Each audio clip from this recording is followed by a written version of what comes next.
Students, तो आज हम कक्षा 8वीं के लिए पाठ 1, 2 व 3 पाठ की दोहराई करेंगे। सबसे पहले ध्वनि पाठ के बारे में जान लेते हैं। कवि मानते हैं कि अभी उनका अंत नहीं होगा, अभी अभी उनके जीवन रूपी वन में वसंत रूपी यौवन आया है। कवि प्रकृति का वर्णन करते हुए कहते हैं कि चारों ओर वृक्ष हरे भरे हैं, पेड़ों पर कलियां खिली हैं और जो अभी तक सोई हुई हैं। कवि कहते हैं वो सूर्य को लाकर इन अलसाई हुई कलियों को जगाएंगे और एक नया सुंदर सवेरा लेकर आएंगे। कवि प्रकृति के द्वारा निराश हताश लोगों के जीवन को खुशियों से भरना चाहते हैं। कवि बड़ी तत्परता से मानव जीवन को संवारने के लिए अपनी हर खुशी एवं सुख को दान करने के लिए तैयार हैं। वे चाहते हैं हर मनुष्य का जीवन सुख में व्यतीत हो, इसलिए वे कहते हैं कि उनका अंत अभी नहीं होगा जब तक वो सबके जीवन में खुशियां नहीं ला देते।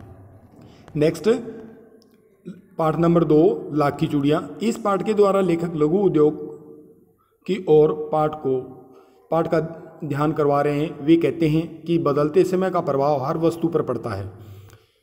बदलू व्यवसाय से मनियार है, वह अत्यंत आकर्षक चूड़ियाँ बनाता है। गांव की स्त्रियां उसी की बनाई हुई चूड़ियाँ पहनती है। बदलू को कांच की चूड़ियों से बहुत चिढ़ है, वह कांच की चूड़ियों की बड़ाई भी नहीं सुन सकता तथा कभी कभी तो 2 बातें सुनाने से भी नहीं चूकता। आगे वह कहता है कि शहर की औरतों की कलाई बहुत नाजुक होती है, इसलिए वह लाख की चूड़ियाँ नहीं पहनती है। लेखक अक्सर गांव जाता है तो बदलू काका से ज़रूर मिलता है, क्योंकि वह उसे लाख की गोलियां बनाकर देता है। परंतु अपने पिताजी की बदली हो जाने की वजह से इस बार वह काफ़ी दिनों बाद गांव आता है।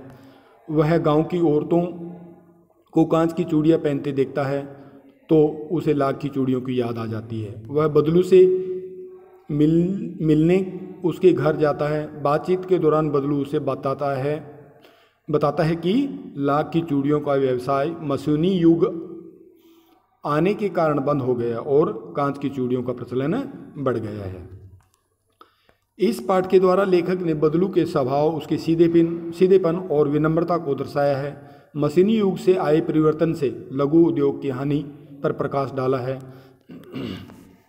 अंत में लेखक यह भी बताता है कि कांच की चूड़ियों के आने से व्यवसाय में बहुत हानि हुई है, किंतु बदलू का व्यक्तित्व कांच की चूड़ियों की तरह नाजुक नहीं था जो सरलता से टूट जाए। नेक्स्ट हम पार्ट 3 बस की यात्रा करेंगे। इस बार लेखक अपने 4 मित्रों के साथ बस से जबलपुर यात्रा जाने वाली बस ट्रेन पकड़ने के लिए अपनी बस यात्रा शुरू करने का फैसला किया, परंतु कुछ लोग उसे इस बस से सफ़र न करने की सलाह देते हैं।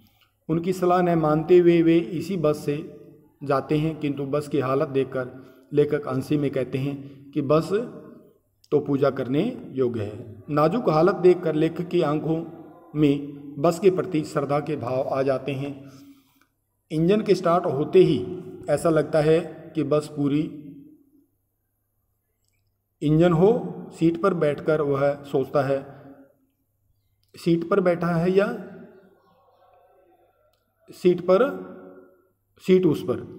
बस को देखकर वह कहता है ये बस जरूर गांधी जी के असहयोग आंदोलन के समय की होगी, क्योंकि बस के सारे पुर्जे एक दूसरे को असहयोग कर रहे थे, यानी वो एक दूसरे का साथ नहीं दे रहे थे।